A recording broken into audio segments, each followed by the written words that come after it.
So how do you deal with hair loss? Hair loss has been a very hot topic, I would say, over, the past few years. When I first started this channel, my main videos were dealing with hair loss, how to deal with it, how to fix it, what can you do for it? People losing their hair left and right. And now more than ever, people younger and younger are losing all of their hair.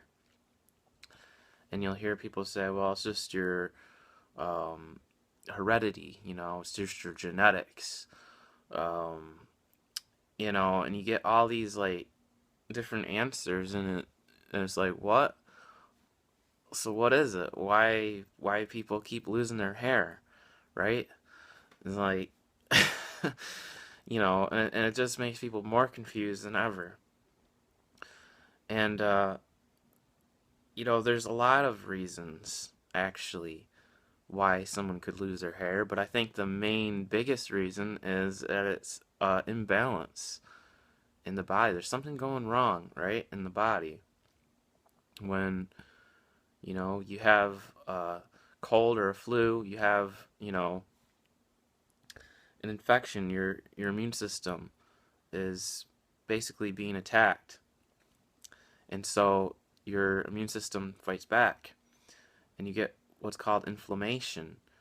And a lot of this hair loss really is because of inflammation. It's a systemic problem. It's a systemic problem down, in the whole system of the body. Things are going wrong. You might have nutritional deficiencies. Um, and then there's that whole thing with your hormones, you know, that can affect your hair. And so there's just a whole host of different things that could cause someone to lose their hair. But I just want to talk about, you know, what you should do in order to help with dealing with hair loss, because, you know, it's not as simple as going to the drugstore and ordering a bottle of Propecia and taking that. Our bodies were never designed, honestly, to take pharmaceutical drugs. Those are always going to be poison to the body, and I'm sure there'll be a lot of you that'll disagree with me in this video, but I really think that, drugs are unnecessary, given that we have so many more natural cures and remedies, and diet itself is what is supposed to keep our bodies functioning at their highest capacity. So the first place that you really want to start is to look at your diet. A plant-based, animal-based diet that controls your blood sugar would be a great place to start. Get your blood sugar under control. Lower the amount of carbohydrates in your diet. Because you don't want to become obese. You don't want to get diabetes.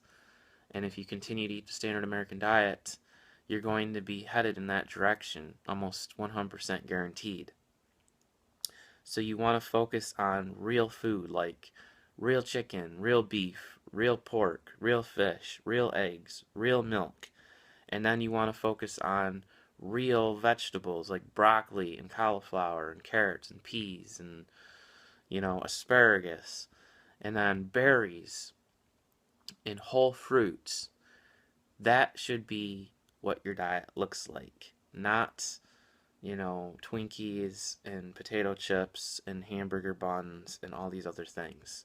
Which, yes, they're very delicious, and yes, I've been guilty of eating them myself, and yes, I absolutely know the types of effects that they cause on my body. They make me gain weight, they make me feel like crap, and they lead you to disease, and they lead to aging. So they're absolutely bad for you. And anybody that, has experienced this can testify to that. So the first place you want to start when looking at helping your hair loss issue is looking at your diet, because your diet should be the number one thing that you address and fix in your life. If you want to become healthier, you have to change your diet. You have to eat these real whole foods I'm talking about. Um, a lot of people don't do well with grains. That's why I said eating a lower carb diet is crucial for keeping your blood sugar in check, giving you lots of energy, lowering your weight, making you feel youthful, protecting, that yourself from accelerated aging. This is very important, and also helping counter inflammation. The next thing you want to look at is the things that you're putting on your skin and hair. If you cannot eat it, then you really shouldn't be putting it on your hair or skin. There is natural, homemade, food-based shampoos and conditioners and things also for your skin that you can use.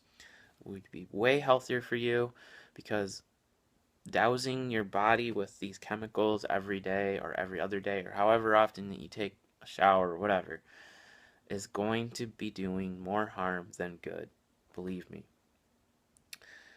And the next thing you want to look at is, are you in a city? Are you in a town? Is your water chlorinated and fluoridated? Then you really should get a shower filter and a water filter. Get those things out of your water because they will affect and dry out your skin. They're not good to be on your skin, nor are they good to be breathing in from the fumes that they produce. So that's another thing that you really should be looking into. And then you have nutrients like vitamin D3 has been shown to help with hair regeneration. MSM, sulfur, is another very important nutrient for healthy hair, nails, and skin because of the collagen production.